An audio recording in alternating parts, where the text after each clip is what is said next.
Hello friends. तो पिछले video में हम संविधान का भाग 1 पढ़ चुके हैं अपनी पॉलिटी के रिवीजन के लेक्चर में।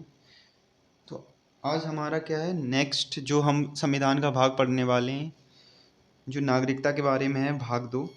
जो हमारे संविधान का भाग 2 है वो नागरिकता से संबंधित है। तो हम आज उसके सारे अनुच्छेद हैं ना, जो नागरिकता में 5 से लेकर 11 तक अनुच्छेद हैं, सारे अनुच्छेद को अच्छी तरीके से याद करेंगे, क्योंकि किसी न किसी एग्ज़ाम में नागरिकता के टॉपिक से यानी कि भाग 2 से संविधान के क्वेश्चन तो आएगा ही ना।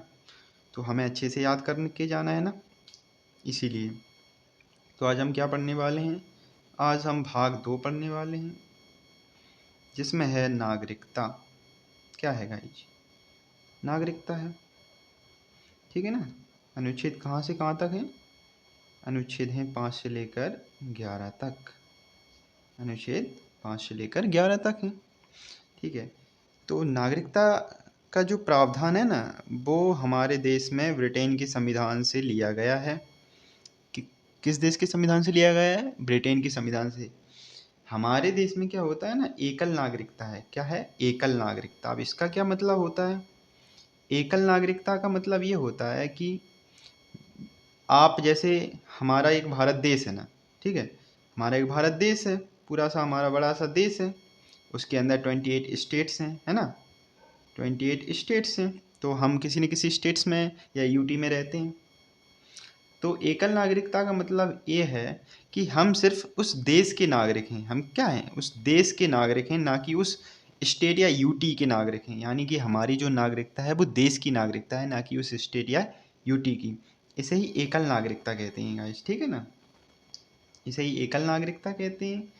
और तो मैंने आपको बता ही दिया, एकल नागरिकता का प्रावधान ब्रिटेन के संविधान से लिया गया है, ठीक है ना। अमेरिका में जो है ना, एक एग्जांपल है अमेरिका। अमेरिका में क्या है? अमेरिका में एकल नागरिकता नहीं है, उस उधर डबल नागरिकता है। यानी कि वहाँ के नागरिक क्या है, अमेरिका के भी नागरिक हैं और वो जिस स्टेट्स में रहते हैं, ठीक है ना, वो जिस स्टेट में रहते हैं उसके भी नागरिक हैं, ठीक है ना। तो अब हम चलते हैं अपने आर्टिकल्स पर, ठीक है ना। ये रहे आर्टिकल्स, आपके लिए मैं रेडी करके लाया हूँ, ठीक है ना। ये देखते हैं। सबसे पहला हमारा जो आर्टिकल है, आर्टिकल नंबर 5, जो अनुच्छेद 5 है, ये कहता है कि जो हमारे देश में, जो हम अपने देश में रहते हैं भारत में, वहाँ के जो निवासी हैं उन्हें नागरिकता प्रारंभ से ही मिली हुई है। क्या है? उन्हें जो नागरिकता है ना, वो प्रारंभ से ही मिली हुई है। यानी कि जब से संविधान लागू हुआ तब से हमें नागरिकता मिली हुई है। यही आर्टिकल कहता है। आर्टिकल 5 क्या कहता है? प्रारंभ से नागरिकता। इतना याद रखना है आपको, ठीक है ना। इसके बाद जो हमारा नेक्स्ट आर्टिकल है, आर्टिकल नंबर 6 और 7, इनको याद रखने की ज़रूरत तो नहीं है वैसे, लेकिन आप रख सकते हैं। तो आर्टिकल नंबर 6 कहता है कि जो लोग भी ना पाकिस्तान से इंडिया में आए थे 19 जुलाई 1948 से पहले। कब से पहले? 19 जुलाई 1948 से पहले, ठीक है ना। जो लोग 19 जुलाई 1948 से पहले पाकिस्तान से इंडिया में आए थे, उन्हें तो नागरिकता दे दी जाएगी।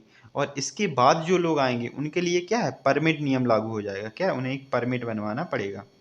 यही आर्टिकल 6 कहता है। इसके बाद आर्टिकल 7 क्या कहता है? आर्टिकल 7 कहता है कि जो लोग ना इंडिया से पाकिस्तान चले गए थे, इंडिया से पाकिस्तान चले गए, जो अपने अपने देश का क्या हुआ था, विभाजन हुआ था, इंडिया से पाकिस्तान चले गए।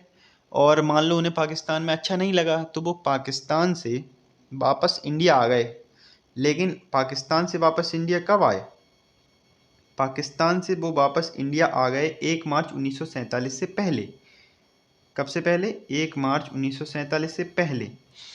तो उन्हें नागरिकता दे दी जाएगी, अन्यथा नहीं दे दी जाएगी, ठीक है ना। तो यही आर्टिकल 7 कहता है कि जो लोग इंडिया से पाकिस्तान गए थे और पाकिस्तान से वापस इंडिया आ गए 1 मार्च 1947 से पहले, तो उन्हें नागरिकता दे दी जाएगी। इसके बाद जो हमारा नेक्स्ट आर्टिकल है, आर्टिकल नंबर 8। क्या है गाइज? Article number 8। वो क्या कहता है? आर्टिकल नंबर 8 कहता है कि आप विदेश जाओ, ठीक है ना, विदेश में घूमो, नौकरी करो, वहाँ की किसी लड़की से शादी कर लो, ठीक है ना, आप विदेश में रह के व्यापार करो। तो इसका मतलब ये नहीं कि आप अगर विदेश चले गए तो आप भारत देश के नागरिक नहीं रहे।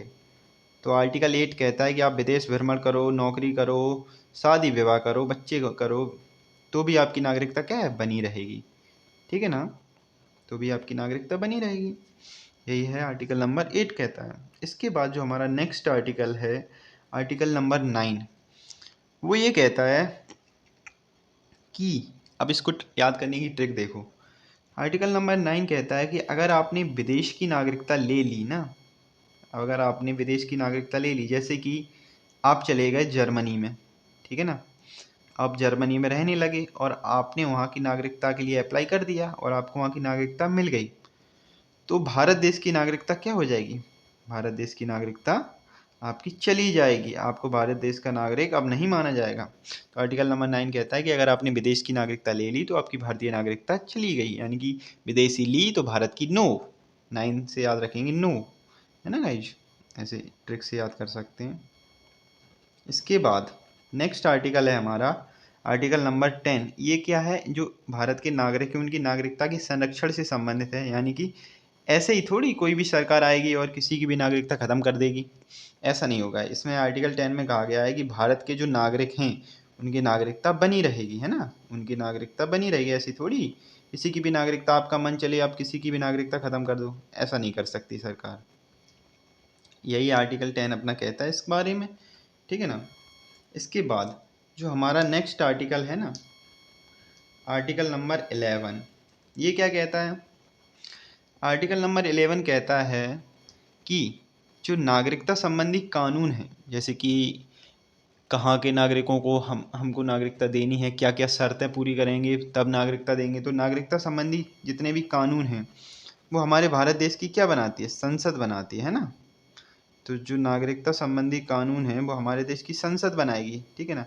ये नहीं कि कोई राज्य की विधानसभा है वो कानून बनाने लगे, ऐसा नहीं। राज्य की जो कानून बनाएगी, नागरिकता संबंधी कानून, वो संसद बनाएगी ना, ठीक है।